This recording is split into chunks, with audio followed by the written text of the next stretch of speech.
नबी की किताब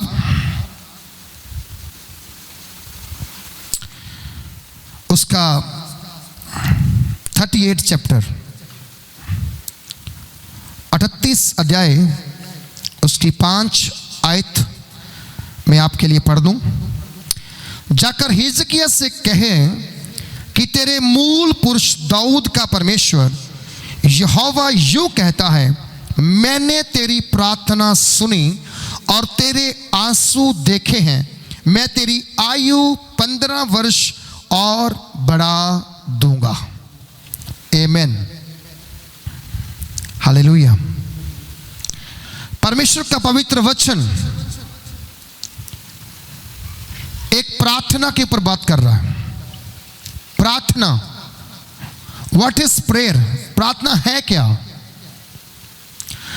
प्रार्थना एक संबंध है, एक रिलेशन है। जैसे हस्बैंड वाइफ का संबंध है, जैसे मां और बेटे का संबंध है, भाई और बहन का संबंध है। हमारे आपस में कई ऐसे संबंध होते हैं रिश्तेदारों में, कोई या कोई हमारे साथ जुड़ा होता है। उसी प्रकार से एक प्रेयर जो है वो एक रिलेशन है, संबंध है हमारे बीच में और परमेश्वर के बीच में। हमारे बीच और परमेश्वर के बीच में क्या है? एक संबंध है, प्रार्थना। आप जब प्रेयर करते हैं, आप जब प्रार्थना करते हैं ना, तब बाइबल कहती है कि प्रार्थना करने से आपकी जिंदगी में क्या होता है? जो नुकसान की स्पिरिट होती है वो बाहर निकल करके आपके लाभ की जो चीज है वो आपके घर के अंदर इंटर कर जाती है। प्रार्थना करने से आप अपने परमेश्वर के साथ एक रिश्ता बनाते हैं, एक रिश्ता कायम करते हैं। और ये नहीं कहता कि लंबी प्रार्थना करो या रात रात जाके प्रार्थना करो, ये नहीं कहता हूं मैं। प्रार्थना सच्चे मन से अगर हो, वो चाहे 2 मिनट की भी हो, वो आसमान से आपके लिए बरकत खोल देती है। प्रेयर का मतलब समझ के प्रार्थना करना है। बाइबल कहती हिजकिय्याह बीमार हो गया था। जे एक राजा है और जे बीमार हो गया और बीमारी इसके ऊपर ऐसी आई कि ये मरने तक चला गया। और जब ये मरने पर था तो बाइबल कहती है कि इसने यशायाह नबी को अपने घर में बुलाकर के उससे पूछा कि यशायाह भविष्यवक्ता, प्रभु के दास, मुझे ये बताओ कि मैं जीऊंगा या मरूंगा? मैं बीमार हो गया हूं ना, मेरे एक फोड़ा हो गया है और उस फोड़े के कारण मैं बड़ी प्रॉब्लम में, बड़ी तकलीफ में हूं, तो क्या मैं जीऊंगा या मरूंगा? आज कई बार हम भी इस प्रकार के शब्दों का इस्तेमाल करते हैं। जब कोई प्रॉब्लम आती है हम कहते हैं मुझे ये काम मेरा होगा कि नहीं होगा, मैं ये ऐसा कर पाऊंगा नहीं कर पाऊंगा। मैं आपसे कहता हूं आपके जीवन के अंदर जब ऐसी चीजें आती हैं, ऐसी बातें आती हैं ना, तो डेफिनेटली कुछ ना कुछ आपके साथ रॉन्ग होता ही होता है। आप हमेशा अपने जीवन के अंदर पॉजिटिव सोचने वाले बनो, नेगेटिव कभी भी मत सोचो। लिखा गया है, इसने कहा क्या मैं जी पाऊंगा या नहीं जी पाऊंगा? तो यशायाह भी बड़े खुले स्वभाव का था, कोई डर उसकी जिंदगी में नहीं था, भविष्यवक्ता था। उसने कहा ऐसा है कि तू क्या हो जाएगा? मर जाएगा। तू क्या होगा? मर जाएगा, तू जीवित नहीं रहेगा।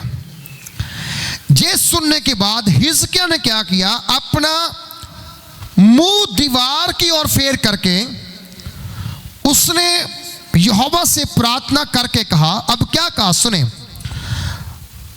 हे यहोवा मैं विनती करता हूं, स्मरण कर, याद कर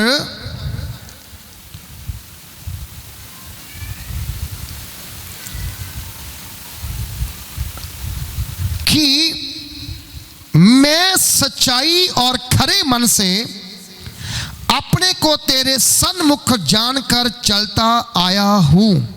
एक राजा ने परमेश्वर से बोला कि जे याद कर कि मैं खराई से, सच्चाई से, शुद्ध मन के साथ तेरे सन्मुख चलता आया हूं, तेरे सन्मुख चलता आया हूं। अब ये बात सोचने वाली है कि परमेश्वर का वचन क्या कह रहा है। एक बंदा मरने पे है, अब मरने से पहले क्या कर रहा है, वो प्रार्थना कर रहा है। लोग मरने से पहले उससे पूछते हैं तेरी आखिरी इच्छा क्या, चावल खाएगा, दाल खाएगा, है ना, उससे पूछा जाता है। लेकिन जहां पर मरने का ऑर्डर हो गया, वो क्या कहा किसने, भविष्यवक्ता ने। और पुराने नियम के जो भविष्यवक्ता थे, उनके मुंह के शब्दों में इतनी ताकत हुआ करती थी कि जो शब्द उन्होंने मुंह से निकाल दिए, मतलब वो शब्द कभी भी खाली नहीं जाते थे, बल्कि वो शब्द जैसे बोले वैसे ही पूरे हो जाते थे। उसने कहा तू मर जाएगा, लेकिन उसने कहा कि मैं तेरे सन्मुख सच्चाई और खरे मन से चलता आया हूं और तेरी दृष्टि में मैंने उचित, जो उचित था वही करता आया हूं। और हिजकिय्याह लिखा बिलख बिलख करके रोने लगा। क्या कर लगा, बिलख बिलख के रोने लगा, बल्कि ऊंची ऊंची रोने लगा, क्योंकि वो मरने पे था। मरने का डर किसको था, डर नहीं था उसको, ये था मैं मर जाऊंगा तो मेरे देश के ऊपर राज कौन करेगा। मेरा कोई वारिस नहीं है, मेरा कोई बेटा नहीं है, मेरा कोई बच्चा नहीं है, तो कौन मेरी राजगद्दी बैठेगा, कौन देश को संभालेगा, कौन देश की अगुवाई करेगा। तो बाइबल कहती है उस समय, उन दिनों में परमेश्वर ने उसकी प्रार्थना को सुना और उसे उत्तर देके क्या कहा, उसे उत्तर दिया। उसने कहा जाकर, यशायाह को कहा परमेश्वर ने, जा उसके पास चला जा और जाकर के उसको ये कह दे कि हे जकरिया से कह दे कि तेरे मूल पुरख दाऊद का परमेश्वर, किसका परमेश्वर, बोलो किसका परमेश्वर, बोलो किसका परमेश्वर।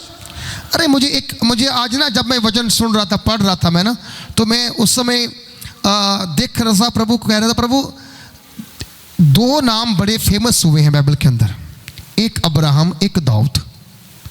बार बार नाम आया दाऊद का, अब्राहम का, दाऊद का, अब्राहम का। पुराने नियम से लेकर नए नियम तक दाऊद और अब्राहम शाये हुए, दाऊद और अब्राहम शाये।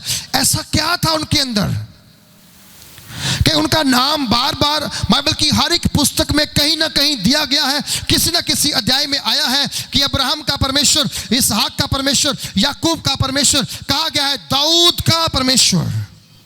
क्यों कहा गया है, क्योंकि इनके कैरेक्टर के ऊपर उंगली नहीं उठाई गई। समझा रही, हेलो, इनके कैरेक्टर के ऊपर उंगली नहीं उठी। क्यों बोला, क्योंकि इनका कैरेक्टर परमेश्वर के सामने उसको पसंद आने वाला था। पहली बात, अब्राहम को उसने बुलाया, अपने घर को छोड़, माता पिता को छोड़, जायदाद को छोड़ और मेरे पीछे कि क्या कर, हो चल, मेरे पीछे हो चल। वो उसने पूछा किसी को कि मैं जाऊं कि ना जाऊं, उसको मालूम था मैं कहां जा रहा हूं, उसे मालूम था कि मुझे कुछ वहां मिलने वाला कि नहीं मिलने वाला, ऐसा कुछ उसे पता नहीं था। उसने परमेश्वर की आवाज को सुना और उसके पीछे हो लिया। और 99 साल तक वो बे-औलाद रहा, कोई बच्चा ही नहीं उसके पास था। फिर क्या हुआ, बाइबल कहती है कि तब परमेश्वर ने एक बड़ी बात देखी, अब्राहम का सब्र देखा। क्या देखा, सब बोलो, अब्राहम क्या देखा, सब्र देखा। आप सब्र नहीं करते, कहते गरम गरम मिल जाए बस, मुंह जल जाए तो जल जाए, कुछ भी हो जाए कोई बात नहीं, सब्र नहीं करना। वैसे हम लोग बोलते हैं सियाने कहते हैं सबर दा फल मिठा होंदा, लोगों को कहने आप सबर नहीं करते, लोगों को कहने आप सबर नहीं कहते। सुनो मेरी बात ध्यान से, जो शब्द आप दूसरों कहते हैं ऐसा करने से ऐसा होगा, वो शब्द आप क्यों नहीं करते? वो बरकत आप क्यों नहीं मांगते जो आपको चाहिए? बाइबल कहते हैं कि उसने कहा कि मेरे पीछे ओले, जब वो 99 ईयर ओल्ड हो गया था तो बाइबल कहती है कि प्रभु ने उसको एक बेटे के साथ ब्लेस किया। फिर अब्राहम के बाद उसके बेटे का नाम आ गया, कहते अब्राहम और इसहाक का परमेश्वर। अब इसहाक बड़ा हो गया, उसकी शादी होगी, उसके बाद उसके भी एक बच्चा हो गया, उसका नाम याकूब हुआ। 2 बेटे थे, एसाऊ और जकूब, लेकिन नाम किसका आया? जकूब का। ओके, जकूब भले धोखेबाज था, उसने धोखा अपने पिता से किया, उसने धोखा अपने भाई से भी किया, भले वो धोखेबाज था, लेकिन बाइबल कहती फिर भी परमेश्वर उसके साथ था। मालूम क्यों? क्योंकि उसने अपने धोखे वाले स्वभाव को साथ नहीं रखा। जब पिता से बरकत ले ली तो वहीं पर धोखे वाली आत्मा छोड़ दी। जब अपने भाई से उसने बड़ापन का अधिकार ले लिया, वहीं सब छोड़ दिया और निकल गया कहां पर? अपने मामा लबान के घर में चला गया। और जब वहां चला गया, वहां पर उसने क्या किया? अपने मामा के साथ भी ईमानदारी दिखाई। एक लड़की पसंद आ गई मामा की, कहता शादी करनी है, हाँ करो जी, लेकिन इसके बदले तुम्हें 7 साल मेरी भेड़ बकरियां चुरानी पड़ेंगी। 7 साल पूरे हो गए, लाओ जी मेरी शादी करो, खोदे कर देते हैं। शादी में क्या हो गया? धोखा। क्या हो गया? शादी में धोखा। जिससे वो प्यार करता था वो नहीं मिली, दूसरी मिल गई। कौन मिल गई? दूसरी मिल गई। जब उसने शादी के बाद उसका घूंघट उठाया तो बोल देते ए धोखा कर दिया मेरे साथ। तब खुदा ने कहा तूने भी धोखा तो किया था ना, याद कर ले, तूने भी धोखा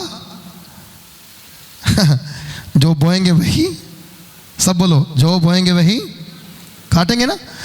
अब धोखा हो गया। अब कहता है मैंने शादी उससे ही करनी है, बोलता फिर 7 साल और काम कर ले, 7 साल और भी काम कर ले। हो गया ना 14 साल का।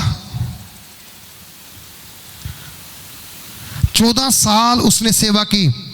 उसके बाद जाकर के उसका घर बसा, उसको बेटी और बेटियां मिली और परमेश्वर ने उसको बड़ा ब्लेस किया।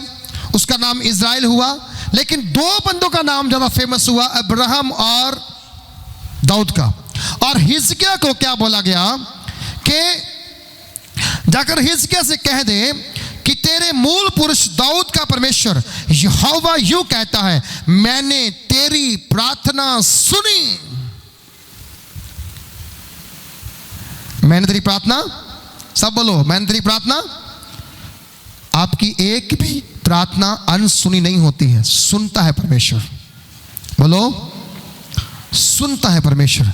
चाहे आप वो अपने पक्ष में करो, चाहे वो आप किसी के खिलाफ में करो।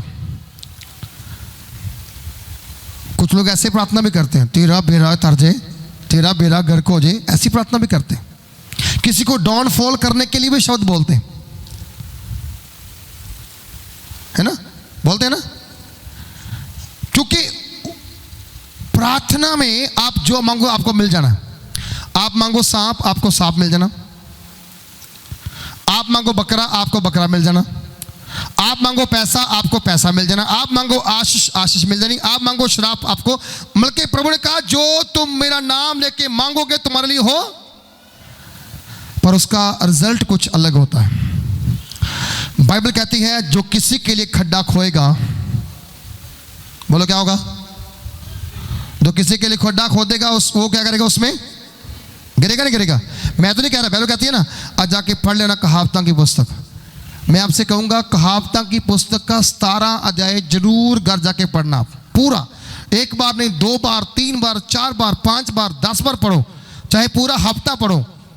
आप उसमें से जो बंदा मुझे अगले संडे बताएगा मैंने इसमें से जे सीखा है, मैं उसे जहां पर बुला के इनाम दूंगा। नीति वचन 17 अध्याय पढ़ के देख लीजिए। अगर आप उसमें से एक शब्द का भी अपने जीवन पे लागू कर गए ना और बोला प्रभु ये मुझ में कमी थी, मैंने निकाल दिया, छोड़ दिया, मैं आपको जहां बुला के सम्मानित करूंगा। आपको इनाम दूंगा। ये बहुत इंपॉर्टेंट एक चैप्टर है, एक मसीही जिंदगी में उसका होना बहुत जरूरी है। बोलो बहुत, उसी का नहीं, पूरी बाइबल का होना जरूरी है, लेकिन असल में कुछ कुछ शब्द आपकी जिंदगियों को, आपके स्वभाव को, आपके नेचर को, आपके परिवार को, आपकी हालातों को बदल देने की ताकत रखते हैं। और उसने कहा कि तेरी प्रार्थना क्या हुई है, सुन ली है, और तेरे आंसू देखे हैं, मैंने तेरी आयु 15 वर्ष और बढ़ा दी है। ये प्रार्थना करने के बाद प्रभु 37 अध्याय की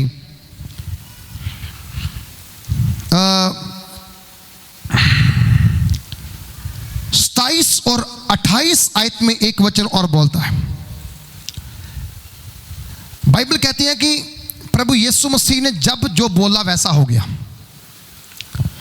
उसने कहा अंधा देखे, अंधा देखने लगा। उसने कोढ़ी शुद्ध हो, कोढ़ी शुद्ध होने लगा। उसने कहा लंगड़ा चल उठे, लंगड़ा चलने लगा। उसने कहा उठ, अपनी उठा खाट, अपने घर को चला जा। बंदा उठा और अपने घर को चला गया। मतलब कि जो शब्द प्रभु यीशु के मुंह से निकले वे सारे क्या होते गए, पूरे होते गए। वही यीशु मेरे और आपके जीवन के अंदर है कि नहीं है? बोलो है कि नहीं है? कितनों को भरोसा है? अब सारे हाथ खड़ेंगे, हाँ मेरे यीशु मेरी जिंदगी में भी है।